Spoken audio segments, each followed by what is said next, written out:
फुलं तोडत होते आता आणि आमच्या गुलाबाच्या फुलात कमळाचं फुल मला सापडले. केवढं फुल आहे बघा. असं दाखवा त्यांना. रेग्युलर फुलांचा देठ बघा कसा असतो आणि ह्याचा बघा केवढा आहे. आणि हे फुल एवढंच आहे आणि हे फुल बघा केवढं आहे. राजा फुल कसलं भारी वाटतं. थोडं कमी माझ्या तोंडा एवढं. कमळाचं फुल आहे, कमळाचं. बरं मी काय म्हणते ऐका की,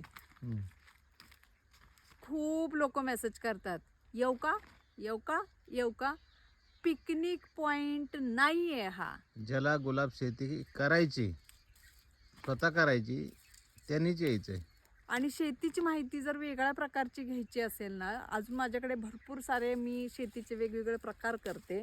मला सांगायला वेळ मिळत नाही, त्याच्यावर व्हिडिओ करायला वेळ मिळत नाही. मी नेमकी कशी शेती करते, काय करते, मी ठराविकच गोष्टी दाखवते. पण मला हे म्हणायचं आहे की हा पिकनिक पॉईंट खरंच नाही आहे. छान फुलं दिसत आहेत, चला हिंडून येऊ, फिरून येऊ.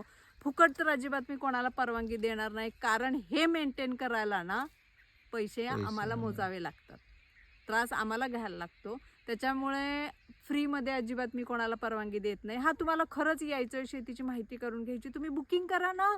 100% माहिती देऊ. हां, पूर्ण माहिती देऊ तुम्हाला. अख्ख्या ट्रिक्स सांगू, कसे पैसे कमवायचे असतात शेतातनं त्याचे. आणि असं काही नाही आहे की आम्ही परवानगी देत नाही. फुल परवानगी देतो, बुकिंग करून या. काम करता करता एकही वेळ आम्हाला इकडचे तिकडे करता येत नाही, कारण 3 एकर शेती दोघंच मॅनेज करत असतो आम्ही. त्याच्यामुळे प्लीज बुकिंग करून या, तुम्हाला सगळी माहिती मिळेल. कळलं?